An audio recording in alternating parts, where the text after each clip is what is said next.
Radio UNAP FM 101.9 presenta el programa de conversación con artistas destacados y emergentes, Por Amor al Arte, conducido por el escritor e hijo ilustre de Iquique, Pedro Marambio Vázquez. Queridos paisanos y paisanas de nuestra amada región de Tarapacá, tengan ustedes muy buenas tardes. Estamos aquí comenzando otra entrevista de este espacio titulado Por Amor al Arte. Soy Pedro Marambio y hoy día tengo otra entrevistada de lujo. Ella apareció un día en el Palacio muy humildemente, solicitando el espacio para presentar un libro que resultó ser un tesoro, porque tenía que ver con nuestra historia, con la historia de Tarapacá, del norte de Chile. Historia muchas veces olvidada por, perdón la redundancia, la historia oficial. Estoy junto a la queridísima María Fernanda Guajardo. Ella es profesora de Historia y Ciencias Sociales de la Universidad de Valparaíso. Ha trabajado como docente en ciudades como Antofagasta, Calama y también en la capital. Actualmente se encuentra terminando el máster en Investigación y Cambio Educativo en la Universidad de Barcelona. Y en forma paralela está haciendo el máster en Historia Contemporánea en la Universidad Autónoma de Barcelona. Es becada por ANIT en la convocatoria de becas magíster al extranjero, que se da para profesionales de la educación. Publica el libro Rebeldía en el Alto San Antonio, Huelga, Represión y Muerte en la Oficina Salitrera Coruña, 1925. Un tesoro de una investigación que hace nuestra querida María Fernanda para rellenar, ¿no es cierto?, esta historia que, como muchas otras del norte chileno, que está olvidada. María Fernanda, un gusto tenerte desde tan lejos. Tú estás en España en este minuto, en Barcelona.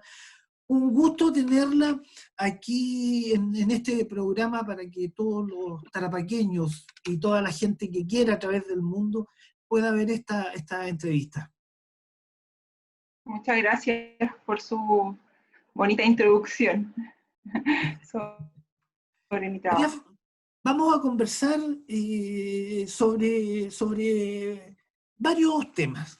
Usted apareció un día en el Palacio Histórica, yo lo contaba recién, con este libro que realmente es un libro muy acucioso, lo han dicho ya algunos expertos en el tema. Parece que los estudiosos son medio celosos de los trabajos de otras personas, ¿no? Entonces siempre miran así con un dejo de desconfianza. Pero yo escuché decir a mucha gente que ha leído mucho, que ha investigado mucho sobre el norte chileno, que era un libro riguroso, un libro tremendamente ajustado a la historia y con cosas novedosas que el común de la gente no percibe. María Fernanda, la primera pregunta: ¿por qué usted se interesó en los temas del norte? ¿Usted es nortina? ¿Qué relación tiene usted con nuestra historia? No soy nortina, yo soy originaria del sur. Toda mi familia es nacida y criada en la séptima región, y el interés por estudiar el tema del norte parte cuando yo ya estaba cursando los últimos años de carrera de pedagogía en historia, cuando uno tiene más o menos que empezar a desarrollar el tema de seminario para poder conducir un poco cómo se va a efectuar el tema de la tesis. Y en ese momento fue cuando yo tomé la decisión de estudiar las matanzas que se habían producido en el norte chileno. Hay muchas. Recuerdo que en algún momento quise estudiar el tema de San Gregorio en 1921 y desistí Y finalmente tomé la decisión, creo que fue muy acertada, de estudiar el tema de La Coruña, sin saber que después, un par de años después, me iba a encontrar con todo este manojo de documentos oficiales y no oficiales también que daban cuenta de cómo yo podía ir reconstruyendo lo que había ocurrido. Este libro, sin duda que va a ser un tremendo aporte para la historia del norte, ¿no? Y también para la historia de Chile, obviamente. Eh, con respecto al desarrollo del estudio de la historia, querida María Fernanda, a veces a mí me parece que la historia es un poco mítica, ¿verdad?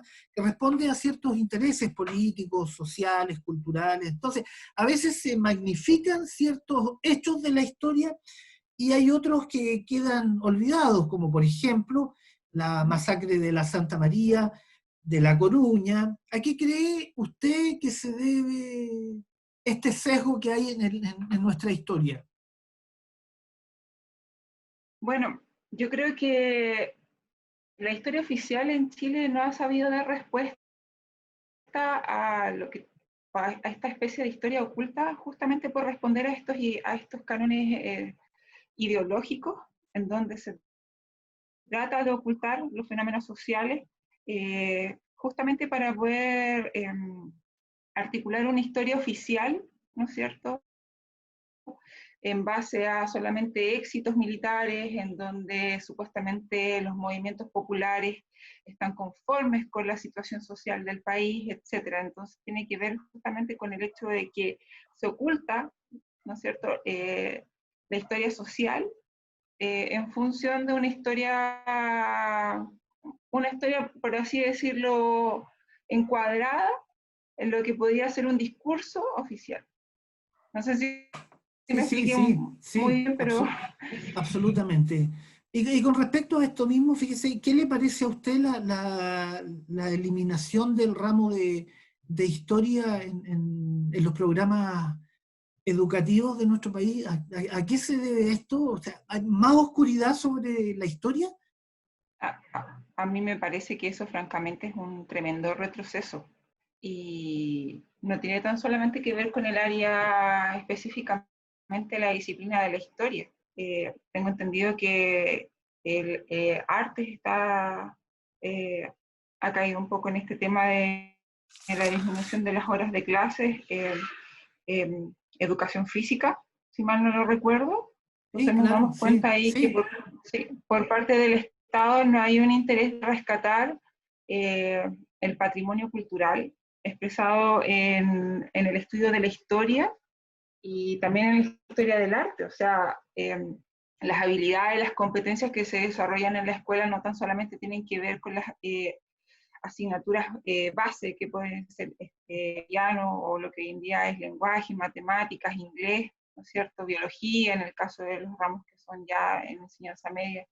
Me parece un tremendo retroceso, cuando hoy en día nos damos cuenta de que hace mucha más falta ir articulando más estrategias de aprendizaje en función de rescatar nuestra historia.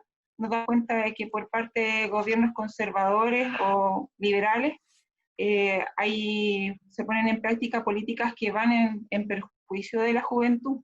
Si hoy en día cuesta hacer clases de historia por la cantidad de horas que es muy pequeña comparado con el marco curricular que un profesor de historia tiene que enseñar a lo largo de un año, si más encima de eso lo consideramos que vamos a hacerlo como una asignatura optativa, acá los grandes perjudicados son los estudiantes.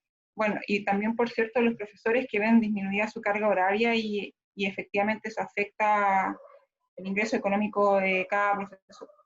Así que un retroceso, Sin por ninguna decirlo duda. menos.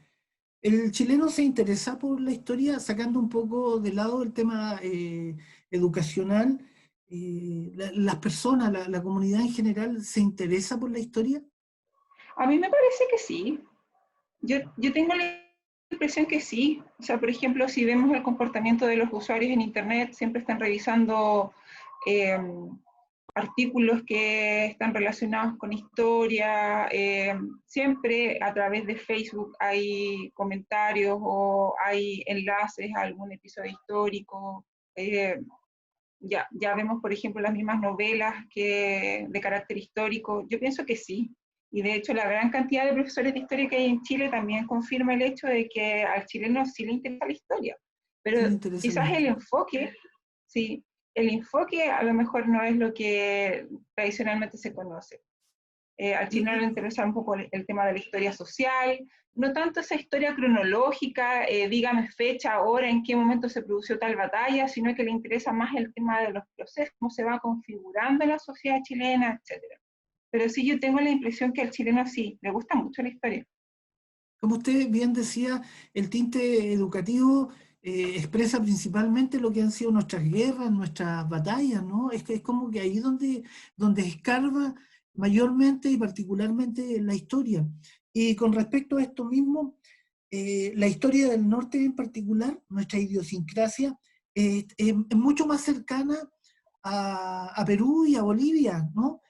¿Sí? En este conjunto. El nortino se siente muy alejado digamos, de la chilenidad, por expresarlo de algún modo, de la chilenidad oficial, ¿no es cierto? Por ejemplo, al norte la cueca no lo representa, las ramadas tampoco, porque en 1810, recuerde usted, nosotros no pertenecíamos al país, a Chile, ¿no?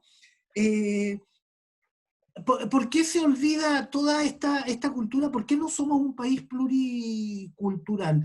¿Por qué el cachimbo no tiene la misma importancia que la cueca, por ejemplo? ¿Por qué se ha ido perdiendo, y nosotros lo notamos aquí en el norte, nuestras costumbres han sido apabulladas, ¿no es cierto?, por la influencia extranjera, y nos hemos quedado, aún se mantiene sin duda, pero aún se mantienen ciertas rutinas que tienen que ver con nuestra nortinidad, ¿no es cierto? Cosa que el Estado no acepta.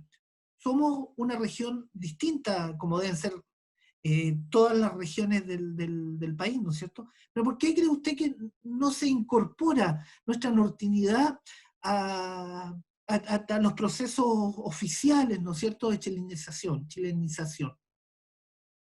Claro.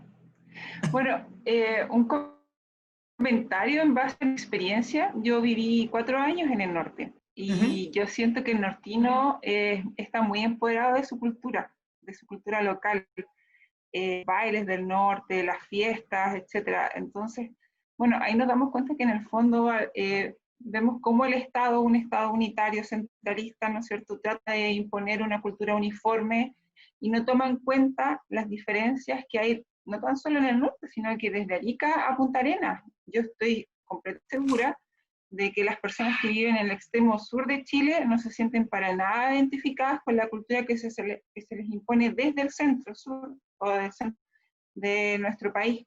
Entonces yo creo que ahí hace un poco falta, ¿no es cierto?, desarrollar estrategias que den cuenta de cómo se puede estimular, ¿no es cierto?, la cultura de cada región. La historia regional también sería importante desarrollarlo. Y los chicos, por ejemplo, en los colegios, yo que trabajé en Antofagasta y trabajé en Calama, para la fiesta del 18 era un deleite. Y poder bailar la saya era un premio. Eso yo, honestamente, nunca lo vi en la zona centro. Tampoco los chicos en el colegio se sienten identificados con bailar la cueca.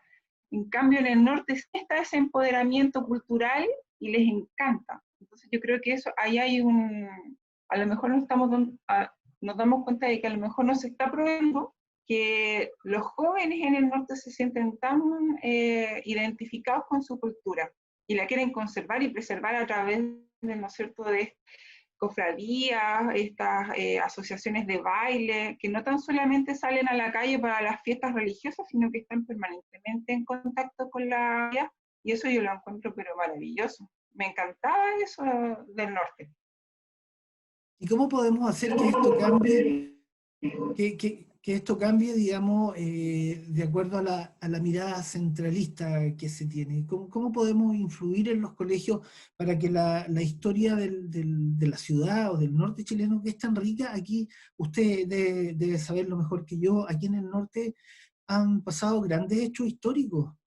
estuvo el gobierno, ¿no es cierto? Estuvo la monedita chica en algún minuto en nuestra ciudad, la potencia de lo que significó el salitre para el país, ¿no es cierto? ¿Cómo hacemos que todo esto confluya para tener jóvenes mucho más empoderados en cuanto no solamente a saber dónde viven, ¿no es cierto?, sino que a cuidar esta identidad que bien pasa, como decía usted, con los bailes del norte y todo eso, pero la historia no está siendo conservada, está siendo olvidada. Usted ve que cuando sucede el 21 de mayo, ¿no es cierto?, el combate naval de Iquique, en forma arbitraria se llevan, ¿no es cierto?, todos los íconos de esa batalla a Valparaíso, y ahí se celebra en grande, cuando en grande debiera celebrarse en nuestra ciudad.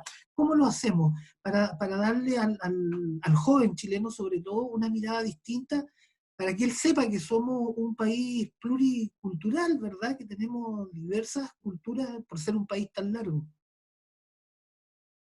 Bueno, yo creo que la primera instancia debe ser el diseño de políticas públicas que estén destinadas a rescatar los patrimonios culturales de cada localidad.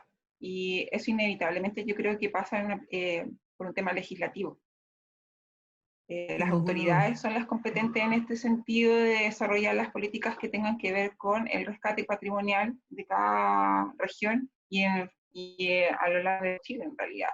También nuestra identidad como latinoamericanos, entonces yo creo que en ese sentido, quizás mi opinión sería escoger correctamente a nuestras autoridades políticas que van a representarnos ante las instancias destinadas para el diseño de estas políticas. O sea, en el fondo, saber escoger bien por quién votamos para que después esos representantes sepan dar respuesta a lo que nosotros estamos buscando. Sí, porque no es cosa de ahora, es cosa de siempre, ¿no? ¿Sí? Estos problemas que tenemos con respecto a la educación son históricos. ¿Qué cambios sustanciales haría usted en los colegios, sobre todo? Una educación de la historia más interactiva, porque generalmente el profesor habla sobre ciertos temas y ese es el aprendizaje. Pero ¿cómo hacerlo mucho más entretenido todavía? Cosa que no es culpa de los profesores, obviamente. ¿Cómo hacerlo más entretenido todavía para el alumno? ¿Qué aspecto agregaría usted con respecto a esto? Bueno, hablando particularmente de mi disciplina, que viene siendo la historia, yo creo que los últimos estudios prueban un poco que una de las formas que genera más aprendizaje significativo en los estudiantes es desarrollar habilidades que tengan que ver con la investigación. O sea, de partida, los chicos tienen que comprender que los historiadores, ¿no es cierto?, reconstruyen la historia o los relatos históricos en función de un trabajo riguroso, ¿no es cierto? No es un trabajo que sale de la mente del historiador y esto no tenga respaldo. Entonces yo creo que estimar que los estudiantes hoy en día trabajen la historia en base a proyectos de investigación, los estudios han demostrado que ha sido súper enriquecedor para los estudiantes al momento de comprender mejor en los procesos. Esto quiere decir, por ejemplo, si yo quiero que los estudiantes, no sé, eh, investiguen sobre un histórico en particular o aprendan un periodo histórico particular de la historia chilena, ¿no es cierto?, trabajar en base a fuentes históricas para que ellos puedan, entre comillas, ¿no es cierto?, ser historiadores. Trabajar en base a periódicos históricos, revisar bibliografía que respalde, ¿no es cierto?, las tesis que se han desarrollado en función de esa temática, quizás trabajar un poco el tema de la historia oral, ¿no es cierto?, que es tan importante, y sobre todo en el norte chileno, que las voces cada vez se están acabando más, ¿no es cierto?, o se están apagando por el hecho de que las personas, ¿no es cierto?, si queremos estudiar ya los últimos años el ciclo de expansión del salitre, ¿no es cierto?, ya prácticamente no podemos encontrar sobrevivientes, pero sí podemos rescatar historia de la memoria, ¿no es cierto?, con hijos o familiares, ¿no es cierto?, de estas personas que vivieron en La Pampa. Yo creo que esa es una estrategia didáctica que ha ha sido súper efectiva, y tiene que ver también con que los colegios, ¿no es cierto?, se articulen en función de esto. Ya es un trabajo muy complejo, o sea, yo creo que también tiene que ver con lo que decía anteriormente, las políticas públicas que estimulen, ¿no es cierto?, y que se preocupen dar cabida a resolver los problemas históricos que tenemos hoy en día, parte también porque nos interese que nuestros estudiantes o nuestros jóvenes, ¿no?, trabajen la historia o se hagan o se interesen por la historia. Pero yo creo que es muy efectivo y funciona muy bien. Es una estrategia súper interesante para los profesores que están en aula, trabajar por proyectos de investigación, y quizás es mucho más enriquecedor para el estudiante aprender a lo que él investigó o a lo que el profesor proyectó en la pizarra a través de una proyección de PowerPoint. Yo creo que a la larga significa mucho más para ellos. Es mucho más enriquecedor, pienso yo. Esa es una alternativa. Una De de las las muchas, alternativas. es una de las alternativas, trabajar por proyectos de investigación. Para eso, ¿no es cierto?, conlleva todo un tema de recursos, tener bibliotecas CRAS bien equipadas, ¿no es cierto?, un buen acceso a Internet, hacer salidas pedagógicas para que los chicos puedan trabajar o visitar archivos históricos en donde ellos puedan palpar la historia, ¿no es cierto?, revisar las hemerotecas, ¿no es cierto?, y eso supone otro esfuerzo adicional. Quizás a lo mejor en Chile, por ser un país tan centralista, la gran hemeroteca que tenemos en Chile está en la Biblioteca Nacional, pero ¿qué pasa con los archivos regionales?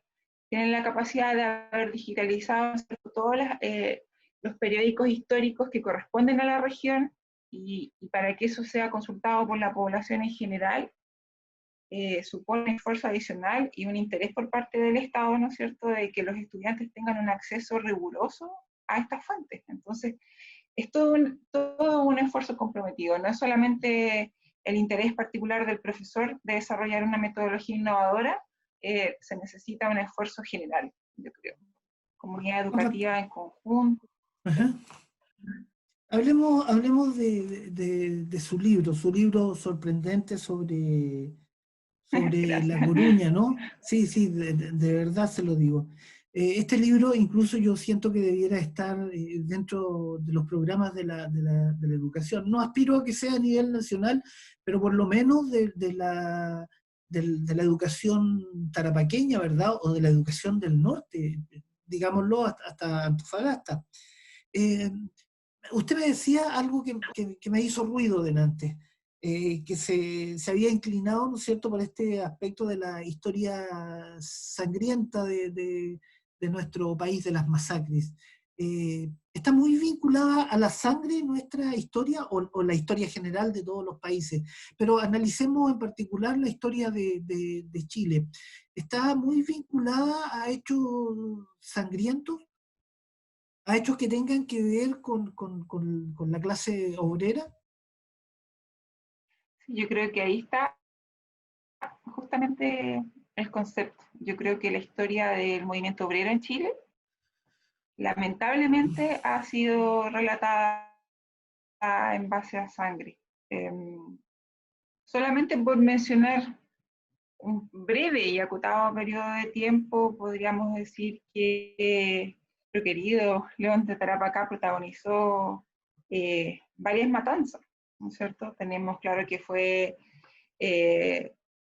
San Gregorio en el 21, La Coruña en el 25, después tenemos la del Seguro Obrero en el 38, entonces, bueno, aunque la del 38 no tenga mucho que ver con el tema del movimiento obrero, tiene que ver con otros tópicos históricos, pero aún así, la historia en Chile se ha resuelto en función de sacar al ejército a las calles y resolver los problemas mediante el uso de la fuerza, la represión. Sí, lamentablemente ha sido así. ¿Y usted Sobre todo, encuentra que... Sí, sí, sobre todo termine. en el norte, sí. Sí. ¿Usted cree que esto, cuáles han sido, si se puede llamar así, cuáles han sido los beneficios de toda esta, de todos estos aspectos trágicos de la historia? ¿Qué gana la clase obrera? ¿Qué gana después de todos estos hechos? ¿Ha sacado algo en limpio en la historia? Esta historia sangrienta, digamos, ¿ha producido cambios sustanciales en nuestra historia? ¿En beneficio de la clase Bueno, obrera? yo creo que por una parte quizás a lo mejor todos estos episodios represivos, ¿no es cierto?, sistemáticos por parte del Estado chileno, fueron configurando quizás una identidad en base, ¿no es cierto?, a, bueno, una identidad común en base a la resistencia hacia el Estado, quizás. Yo no soy socióloga, pero yo lo veo de esa forma, quizás a lo mejor el discurso histórico popular de las clases más socialmente más postergadas, ¿no es cierto? La clase obrera ha ido articulando históricamente, ¿no es cierto?, un discurso anti-Estado, por así decirlo, sobre todo anti-fuerzas armadas, porque tradicionalmente han sido las fuerzas armadas las que han repelido con fuerza cualquier grito o demanda o justicia social que venga de las clases sociales más desprotegidas. En cierto sentido, podría decirse que en Chile, hasta ahora, hoy en día, ¿no es cierto?, demandar o denunciar la pobreza ha sido razón de ser escarmentado, ¿no es cierto? Entonces yo creo que quizás a lo mejor todos estos episodios han ido configurando una identidad en común, una identidad popular en base a que se ha ido construyendo en función de las injusticias, de los atropellos, como vemos como el Estado constantemente ha ido protegiendo los intereses, ¿no es cierto?, intereses privados y no antepone los intereses de la sociedad en general, etc. Y obviamente, desde la perspectiva de la historia social, es un elemento súper interesante analizar cómo las populares, ¿no es cierto?, han ido articulando este discurso que hasta hoy en día es súper potente y que toma mucha fuerza después con la unidad popular, ¿no?, y con todos los movimientos que se dan previo a la llegada de Allende al poder. ¿Sí? ¿Cuáles son los hitos, según usted, los hitos nortinos, ¿no es cierto?, que marcan la historia nacional y que no son expresados de forma segura en la historia? ¿Cuál es la importancia de haber anexado este territorio a Chile, ¿verdad?, en su desarrollo social, cultural? Uh-huh. ¿Hitos como hechos históricos o procesos? No. Procesos. O sea, claramente yo creo que una vez que Chile gana la Guerra del Pacífico, o la Guerra del Salitre, ¿no es cierto?, la anexión de estos grandes territorios ricos en materias primas marca un antes y un después, sobre todo en el tema de la construcción de la memoria histórica, porque ahí se dan grandes flujos migracionales hacia el norte de personas que vienen, entre comillas, quizás a lo mejor huyendo de la zona centro-sur, huyendo de el inquilinaje que estaba tan consolidado, ¿no es cierto?, en las haciendas del norte, o sea, del centro de Chile, ¿no es cierto?, y miran el norte, ¿no es cierto?, con una luz de esperanza, quizás a lo mejor, con la posibilidad de ascender socialmente a través de un trabajo remunerado, ¿no es cierto?, que les brindara la posibilidad quizás a lo mejor de darles mejores condiciones a sus hijos, como en contrario de lo que estaba sucediendo en las haciendas o cómo se está dando todo este proceso en las grandes ciudades del centro a comienzos del siglo XX, ¿no es cierto?, en donde vemos que las ciudades se ven desbordadas, ¿no es cierto?, del tema del flujo del campo a la ciudad y no son capaces, ¿no es cierto?, de resolver las condiciones sanitarias, ¿no es cierto?, no son capaces de integrar a esta población. Entonces, cuando se abren estos nuevos asentamientos mineros en el norte, obviamente la gente mira al norte con otros ojos, con la posibilidad de ascender socialmente. Yo creo que eso yo creo que se ha conservado hasta hoy en día. Yo creo que hoy Sin en duda. día la gente del centro norte, o sea, del centro sur, perdón, sigue mirando el norte como una posibilidad de ascender económicamente hablando por las oportunidades laborales que brinda hoy en día el norte. Lo sigue siendo. Y sigue siendo de la mano de la extracción minera. Yo creo que eso no ha cambiado. Ya han pasado cuántas décadas desde que se sigue dando eso. Yo creo que el norte sigue siendo blanco de oportunidades laborales para el chileno. Y eso es súper interesante, cómo quizás a lo mejor estudiar cómo el norte representa, ¿no es cierto?, una oportunidad laboral en la mente del chileno. Quizás a lo mejor es una idea. Pero creo que eso ha sido súper importante. Obviamente, hechos históricos destacables como la misma Santa María de Iquique, ¿no es cierto?, La Coruña, San Gregorio, Pedro de Valdivia, han ido construyendo quizás este relato histórico en función de la extracción minera, cómo el movimiento obrero se articula, se ve desarticulado por la acción de la represión, vuelve a articularse. Yo lo encuentro súper interesante, este trayecto histórico que hace el movimiento obrero en función de la extracción de los minerales en el norte. Sin ninguna duda. Qué interesante es hablar con usted, María Fernanda, cómo nos aporta una mirada nueva a este norte. Los nortinos somos chauvinistas, queremos mucho a la ciudad.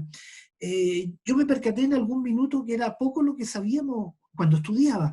Me percaté que era poco lo que sabíamos de nuestra historia, y eso siempre eh, me mantenía en ascuas, porque cuando uno no sabe su historia, no sabe de dónde viene, de dónde proviene, está sin raíces. Por eso para mí fue una alegría cuando usted llega con este libro de La Coruña, la investigación que usted hace sobre La Coruña, porque de hecho mi abuelo paterno, estuvo en esa masacre, ¿no? Hay un personaje, un doctor, Sergio Muñoz, que escribió un cuento incluso con respecto a esta historia que se llamaba Justo cierra la puerta. Eh, Estos personajes, como mi abuelo, digo yo, ¿no? Que no han tenido la trascendencia suficiente, estos personajes que no son invitados a los colegios, por ejemplo, ¿no? Como tesoros vivientes. Se habla mucho ahora del término tesoro viviente, ¿no es cierto? Pero el tesoro viviente es como una coronita que le ponen en su cabeza y que se quede tranquilo en la casa. No, no rescatamos nuestros personajes que han vivido en forma que han vivido la historia, ¿no es cierto? Entonces, a mí me parece, eso me parece inaudito. Mi bisabuelo también participó en la guerra del Pacífico, pero nunca se hizo mención de él, nunca él recibió ningún dinero por parte del Estado, nada, o sea, cómo se usa la masa en pos de algún ideal, ¿no es cierto?, como el nacionalismo, no, tenemos el patriotismo, ¿no es cierto?, pero en realidad es un uso del ser humano y sobre todo del ser humano pobre, ¿no es cierto? Por eso para mí el hecho que usted haya llegado con un libro como el de La Coruña me pareció realmente fantástico. ¿Qué descubrió en su investigación que sería importante que el nortino supiera en toda esta investigación? ¿Cuáles fueron los hechos relevantes que hasta usted misma se ha sorprendido con esto? Bueno, como le contaba, yo cuando tomé la decisión de comenzar a investigar el tema de La Coruña, lo hice en el marco del trabajo, de mi trabajo de tesis para optar al grado de profesora de historia. Y nunca pensé que iba a tener la suerte de encontrar fuentes que pudiesen respaldar la teoría que en el fondo yo venía desarrollando desde que había comenzado a leer bibliografía secundaria para poder ir introduciéndome de a poco en el área en la temática de la piña. Yo descubrí, bueno, no, yo no lo descubrí, sino que en las dependencias del Archivo Nacional se encontraban 3 volúmenes de archivos, ¿no es cierto?, provenientes del Ejército de Chile. Cuando yo los comencé a revisar, me di cuenta que estos archivos eran parte de lo que un sumario que se había hecho por parte del Ejército, en donde se relataba y daba cuenta de todo lo que había ocurrido en Coruña y los alrededores en junio de 1925. Bueno, cuando yo comencé, ¿no es cierto?, a revisar estos archivos, un trabajo que me llevó varios meses, ¿no es cierto?, de revisar cada uno de documentos que ahí constaban, ¿no es cierto? Aparte de ser la versión oficial de este sumario que fue realizado por el ejército, también hay una cantidad bien importante de archivos que pertenecen a la FOCH, ¿no es cierto?, la Federación Obrera de Chile, porque los locales de la FOCH en la zona de Tarapacá, ¿no es cierto?, y de Antofagasta, a raíz de toda esta conmoción social que ocurrió en junio, ¿no es cierto?, y como consecuencia de los movimientos huelguísticos que tuvieron lugar entre marzo y abril de 1925, una vez que estos locales, ¿no es cierto?, son allanados a causa de haber sido declarado estado de sitio por 60 días en las dos zonas, ¿no es cierto?, los locales al ser allanados, los militares lo que fueron incautando documentación muy importante perteneciente a la FOCH, FOCH/PC, ¿no es cierto? Porque tenemos que hacer ahí, resaltar el hecho de que muchos de los integrantes de la FOCH también eran militantes del Partido Comunista de Chile. Entonces, revisar esta documentación a mí en el fondo lo que me permitió fue ir contrastando la información que los historiadores hasta la fecha habían ido reconstruyendo sobre lo que había ocurrido en Coruña. Pude ir constatando, ¿no es cierto?, la información que la misma FOCH había ido declaró años después, y yo creo que lo más importante también tiene que ver con el hecho de las declaraciones que emiten, la cantidad de obreros que fueron trasladados al velódromo de Iquique y que permanecieron por mucho tiempo ahí, ¿no es cierto?, privados de libertad. Revisar documentación, por ejemplo, que da cuenta de los 2 o 3 interrogatorios que se le hicieron a Elías Laferte, que es un destacado dirigente, fue un destacado dirigente sindical y también dirigente del PC. Yo creo que eso abrió un abanico de posibilidades de interpretar lo que había ocurrido. El tema de La Coruña, quizás a lo mejor, entre comillas, había sido como vilipendiado, por así decirlo, históricamente. El tema del discurso oficial siempre trató de aminorar lo que había ocurrido. Ya nos podemos dar cuenta de que en estos documentos históricos el discurso oficial sostiene que los muertos no superan las 59 personas. Entonces yo creo que contrastar los relatos históricos oficiales, ¿no es cierto?, que obedecen, ¿no es cierto?, a los intereses de las clases políticas dominantes en el país, nos damos cuenta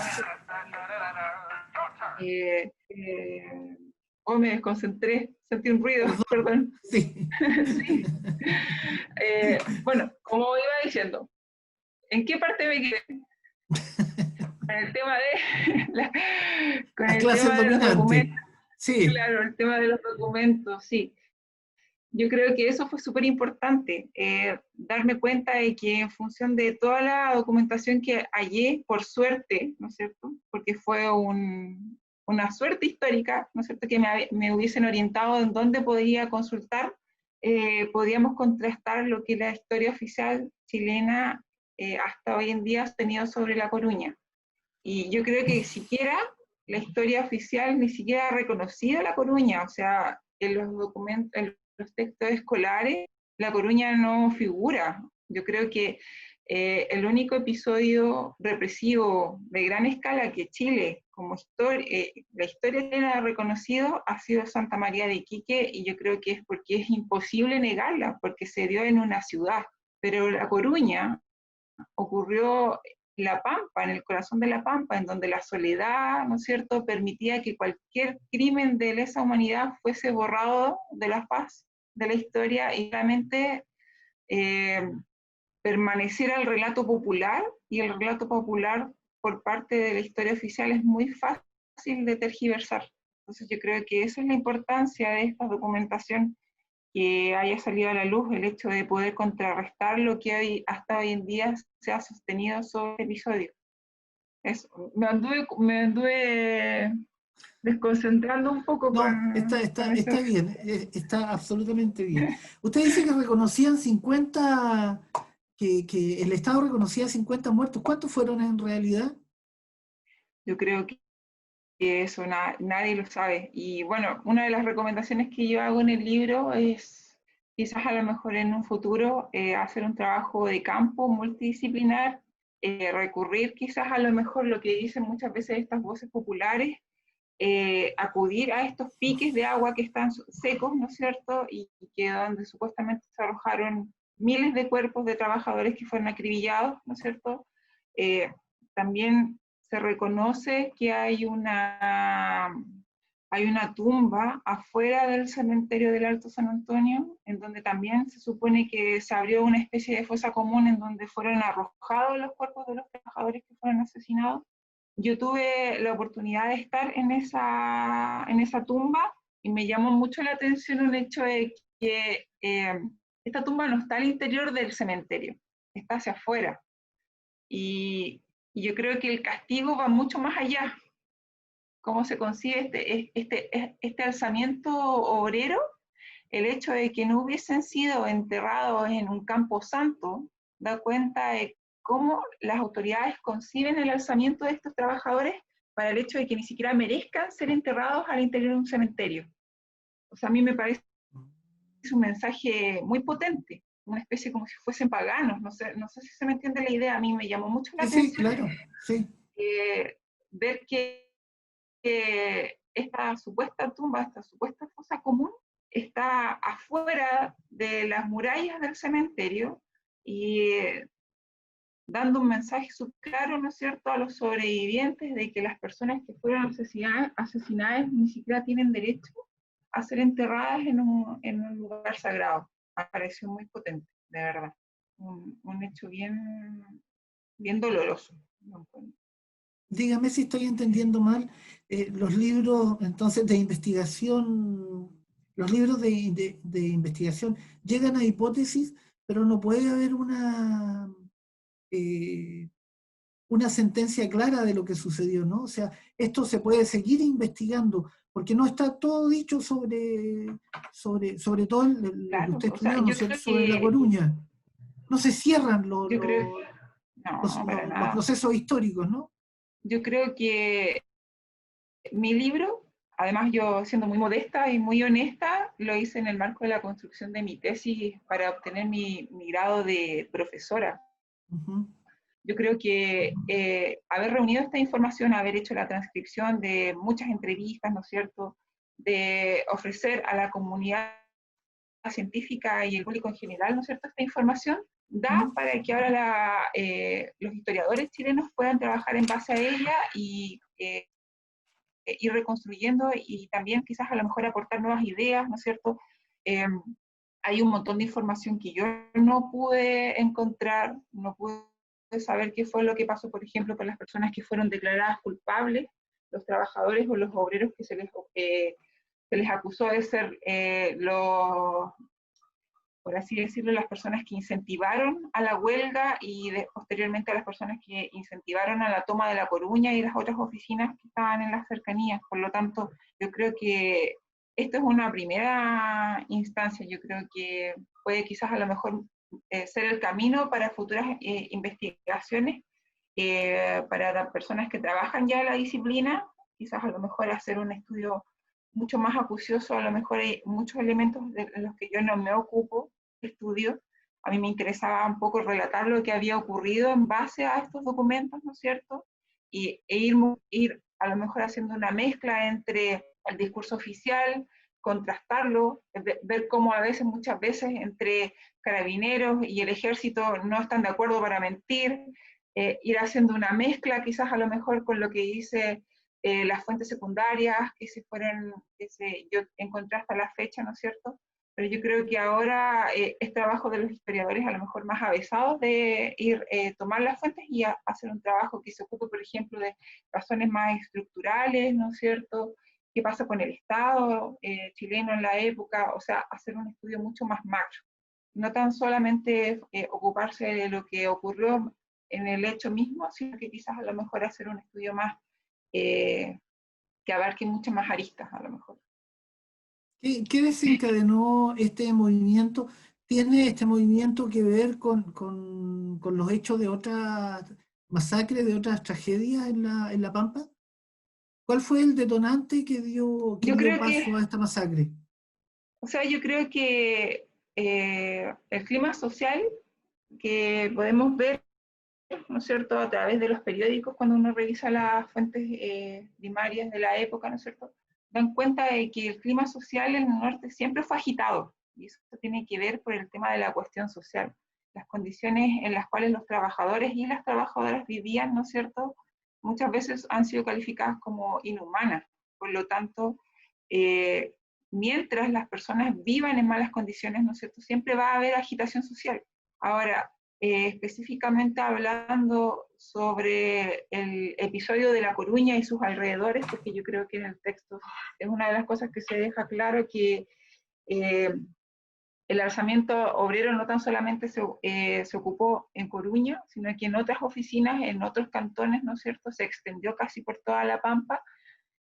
Yo creo que tiene que ver primero con todo lo que ocurre en marzo de 1925, ¿no es cierto?, cuando los trabajadores del ferrocarril van a la huelga, solicitando mejorar sus condiciones económicas, sus condiciones laborales, ¿no es cierto? Después de eso, ¿no es cierto?, se unen los trabajadores de La Pampa, hay un periodo de huelga general que no dura más de 5 días, pero aún así, yo creo que ese tipo de demostración de poder por parte de la clase obrera levanta, yo creo que lo que hace es en el fondo a la patronal y a las autoridades políticas de la época generar el temor, ¿no es cierto? Y yo creo que ahí es cuando comienza un poco el tema de la escalada represiva por parte de las autoridades, que lo que les interesa en el fondo es defender el capital privado.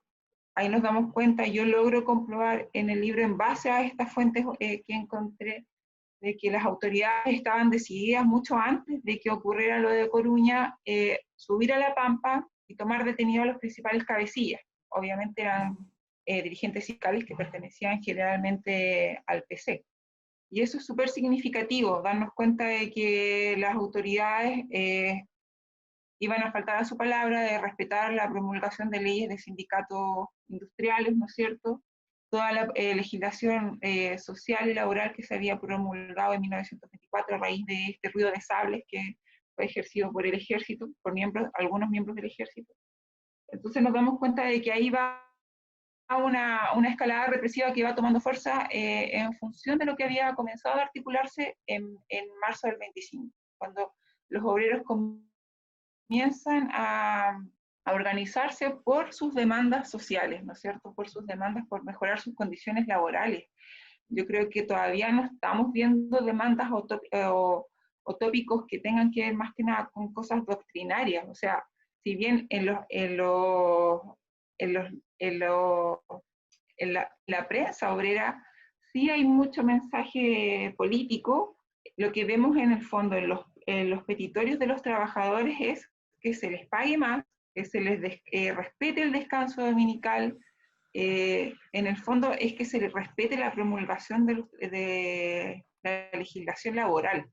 Descanso dominical, jornadas de 8 horas, que aumenten su salario, si las faenas van a ser suspendidas, que se dé aviso de un mes con anticipación. O sea, yo creo que si hoy en día un estudiante tiene acceso a revisar estas fuentes, diría, bueno, pero si todo esto hoy en día está vigente, pero gracias a la acción de los trabajadores que hace 100 años ejercieron una lucha importante por las reclamaciones que tienen que ver con los derechos laborales de los trabajadores. Entonces creo que esos son los principales antecedentes previos a Coruña. Hay un tema que yo no toco en el libro, que por eso yo digo que quizás es desafío de los historiadores más avesados, a lo mejor incorporar la ausencia de Recabarren. ¿Cómo a lo mejor conjuga la ausencia de Recabarren en la matanza de La Coruña? Recabarren se había suicidado en diciembre del 24 y todo esto comienza a articularse en marzo del 25.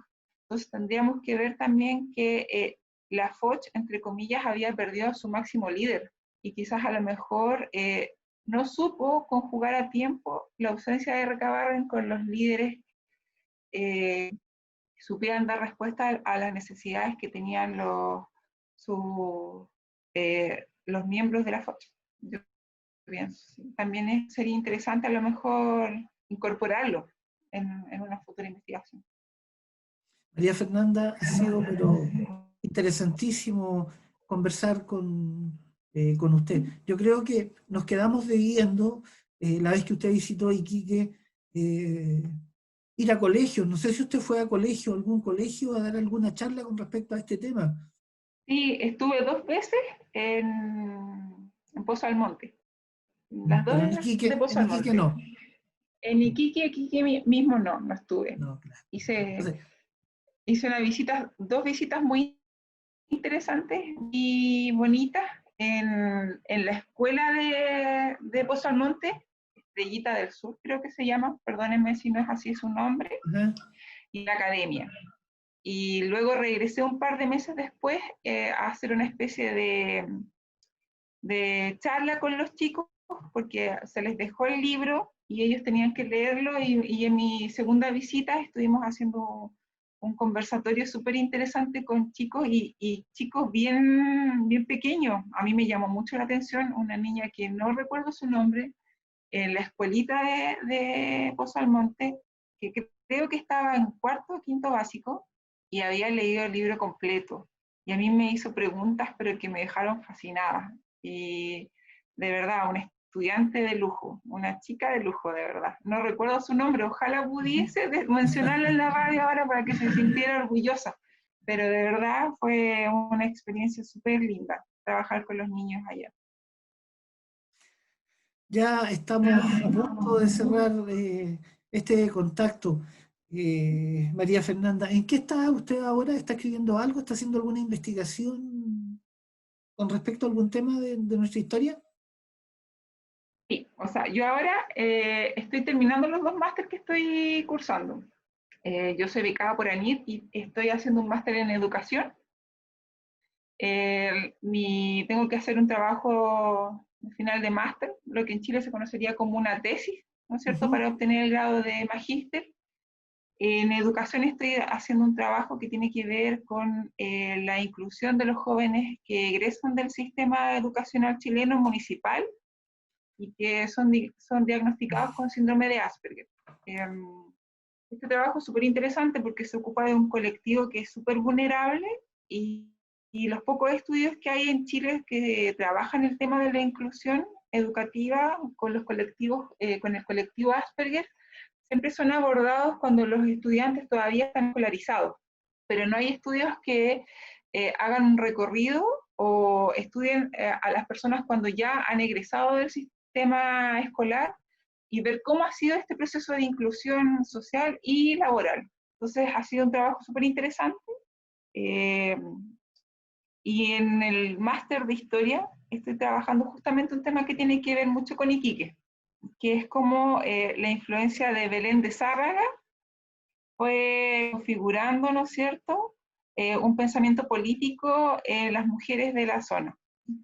Las visitas que ella hizo a la zona son súper enriquecedoras de ver cómo evolucionó el movimiento político, el empoderamiento de las mujeres, y estoy trabajando ahí con fuentes primarias, relatando un poco lo que fueron sus conferencias, que también fueron, ¿no es cierto?, patrocinadas por el movimiento obrero de la mano de Reca Barren, que le invitó a visitar el norte, visitó las oficinas saletreras en Iquique, después ella se dirige hacia el sur, llega hasta casi el extremo sur, y es una persona muy interesante, y tiene mucho que ver con la configuración de este desarrollo político de la mentalidad de las mujeres del norte, así que es un personaje histórico que yo creo que no ha sido para nada rescatado. Esto En tiene que ver absoluto. también con un poco de historia de género, y ha sido súper enriquecedor trabajar en función de lo que encontré sobre ella. Así que sí, en eso estoy ahora, y estoy, Qué como podría extraordinario. decirse en buen chileno, muy atareada de trabajo.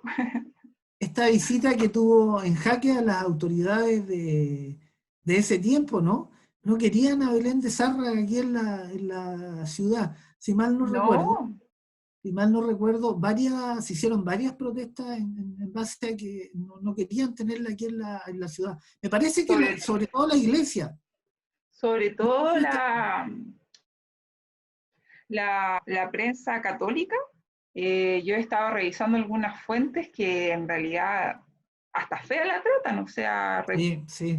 recurren a descalificaciones personales para tratar de contrarrestar la acción en la influencia que ella logró Sin duda. en las clases obreras de la Mm. época, porque la verdad es que lo que yo he podido revisar hasta la hora es que es una mujer muy influyente, con una oratoria increíble, es capaz de reunir a grandes de personas y encantarlas con lo que ella opina. Y justamente el tema, la Iglesia Católica, ¿no es cierto?, lucha con mucha fuerza por desarticular su poder, porque Sí, ella tiene un pensamiento anticlerical.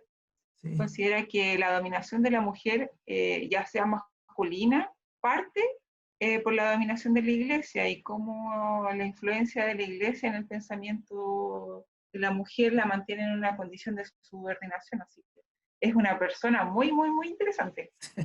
María Fernanda, el Palacio Astoreca, el cual yo dirijo, tiene las puertas abiertas para recibirla nuevamente a usted y hagamos una presentación tan bonita como la hicimos con el libro sobre La Coruña. No se olvide de Iquique porque usted ya es una iquiqueña por adopción. Dicen que la gente de Iquique es Muchas gracias. iquiqueña, no, no importa dónde nazca, pero es iquiqueña. Yo veo que usted tiene un amor especial por la historia, sobre todo del norte, y eso se Sí, es agradece. verdad. Usted es considerada una iquiqueña, yo la unjo acá porque yo soy hijo ilustre de Iquique, por lo tanto la voy a ungir como una iquiqueña por adopción. Ha sido realmente encantador conversar con usted. Gracias por el Eh, nombre también. Así que usted diga, soy iquiqueña porque el hijo ilustre de Iquique, Pedro Marambio, me nombró iquiqueña. Eh, Esto da para más, para largo. Espero que vuelva a Iquique y se lo digo de corazón. Usted tiene mucho que aportar a la historia del norte y va a ser siempre bien recibida. Claro que esta vez lo vamos a programar con mucho más tiempo porque usted llegó de repente al Palacio Astorica. Ahora vamos, en este libro, que es muy interesante sin ninguna duda, si usted quiere le vamos a dar mayor connotación. La abrazo. ¿Cómo está Yo Barcelona? Cuéntenos, encantada. ¿cómo está España?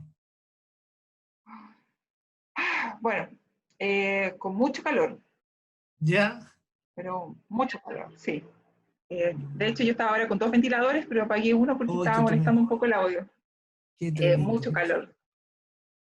Eh, pero la verdad es que mi realidad ha sido bien, un poco distanciada de lo que ocurre con la contingencia nacional, por así decirlo, porque desde que se decretó el confinamiento acá en la ¿Ya? ciudad de Barcelona, bueno, ahora no estamos en confinamiento. Al parecer todo indica que a lo mejor dentro de un par de semanas a lo mejor sí se podría regresar a esas instancias porque han habido una serie de rebrotes que preocupan un poco a las autoridades.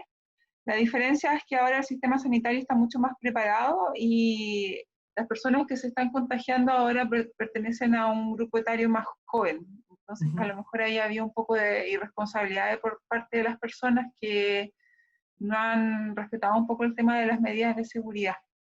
Pero Bueno, las cosas se esperemos. ven aparentemente tranquilas, pero hay mucha gente que sí ha sufrido, ha habido una cantidad impresionante de personas fallecidas.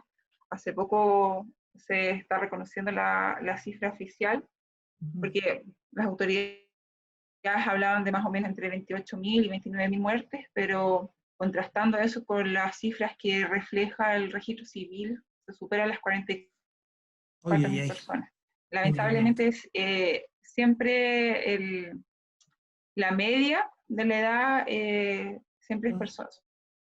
son personas de más de 80 años. Y yo creo que quizás a lo mejor eso ha hecho que la gente joven, ¿no es cierto?, subestima un poco el tema de la enfermedad. Se sienten Ujú. protegidas por el hecho de ser jóvenes, pero Claro. yo creo que está más que demostrado que afecta tanto a jóvenes como a adultos y uno nunca sabe cómo va a ser la respuesta inmunitaria aunque uno sea joven. Sí, sin Así que ninguna duda. un María un Fernanda, llamado a cuidarse. sí, María Fernanda, a la distancia el abrazo. Ha sido muy entretenido conversar con usted. Espero que este contacto no se pierda. Usted sabe que cuenta con nosotros, con el Palacio Astoreca y con Radio UNAP, para cualquier evento que usted necesite realizar en nuestra ciudad. Usted va a ser siempre bienvenida. Y a ustedes, queridos amigos... Muchas gracias, don Pedro. Y a ustedes, queridos amigos de nuestro norte, mis paisanas y paisanos, les envío un abrazo y deleítense con esta profesora, con María Fernanda Guajardo, que nos habla sobre nuestra historia tan desconocida del norte chileno. Los abrazo a todos, cuídense y nos estamos viendo la próxima semana con un nuevo entrevistado de lujo como nuestra querida María Fernanda. Adiós. Radio UNAM presentó Por Amor al Arte, el espacio de charla amena para que los tarabaqueños conozcan a sus cultores, conducido por Pedro Marambio Pasqui.